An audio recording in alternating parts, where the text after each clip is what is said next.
Inclusive একটা ভূমিকা রাখতে যাচ্ছেন, সবাইকে এটার সদস্য করতে যাচ্ছেন। আমাদের শামীম ভাই বললেন আপনারা আবার কোয়ালিটি দেখে সদস্য পদ দিবেন, খুবই ভালো ব্যবস্থা। তারপর আপনারা তাদেরকে ট্রেনিংয়ের ব্যবস্থা করবেন, খুবই ভালো ব্যবস্থা। ওয়ান স্টপ সার্ভিসের কথা বলেছেন, কিন্তু ওয়ান স্টপ শুনলেই আমার মনে হয় বাংলাদেশে ওয়ান স্টপ বলে পৃথিবীতে বাংলাদেশে কিচ্ছু নাই। আমার মন্ত্রণালয় কিছু বললে বলে স্যার ওয়ান স্টপ সার্ভিস করে দিয়েছে। ওয়ান স্টপ যদি সত্যিকারের ওয়ান স্টপ করতে পারেন তাহলে অসাধারণ একটা ব্যবস্থা হয়।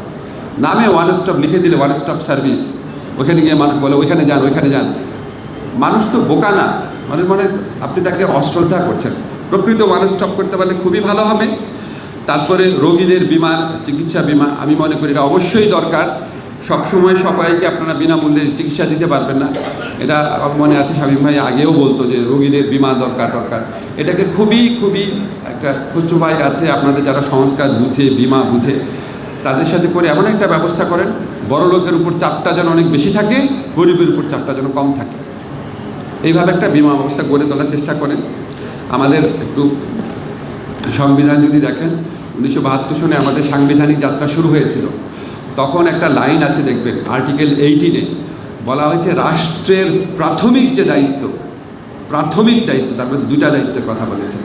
একটা হচ্ছে আমাদের নিউট্রিশনের মান ক্রমান্বয়ে উন্নত করা, আরেকটা হচ্ছে পাবলিক হেলথ, জনস্বাস্থ্য নিশ্চিত করা। জনস্বাস্থ্য মানে হচ্ছে প্রতিটা মানুষের সেবা নিশ্চিত করা। এটা বলেছে রাষ্ট্রের প্রাইমারি ডিউটি কথাটা আছে আর্টিকেল 18-এ।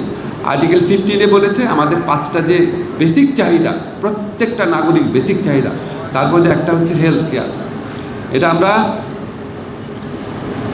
53-54 বছর আগে আমরা কমিট করেছি নাগরিকদের কাছে। আমরা এটা করতে পারি নাই, সরকারের সামর্থ্য অনেক সীমাবদ্ধ। আপনারা প্রাইভেট সেক্টর সরকারের চেয়ে অনেক ভালোভাবে সেবা দেওয়ার কম্পিটেন্স আপনাদের আছে, বিকজ আপনাদের ওই ব্যুরোক্রেসিটা নাই। আপনারা খুব কুইক ডিসিশন নিতে পারেন।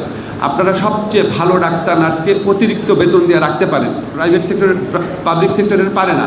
ও নির্দিষ্ট বেতন কাঠামো রাখতে হয়, বলে ভালো ডাক্তার থাকতে চাবে না। আপনাদের অনেক অ্যাডভান্টেজ আছে।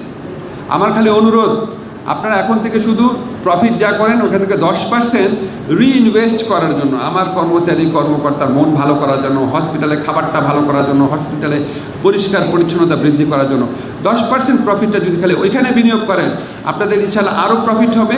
বাংলাদেশে এমন এক সময় আসবে যখন বাংলাদেশে রোগী বিদেশে যাওয়া বন্ধ দূরের কথা, বিদেশ থেকে বাংলাদেশে রোগীরা আসবে, চিকিৎসা নেবে। এরকম একটা দৃশ্য দেখে যেতে পারি, এই প্রত্যাশা ব্যক্ত করে আজকের বক্তব্য শেষ করছি। ধন্যবাদ।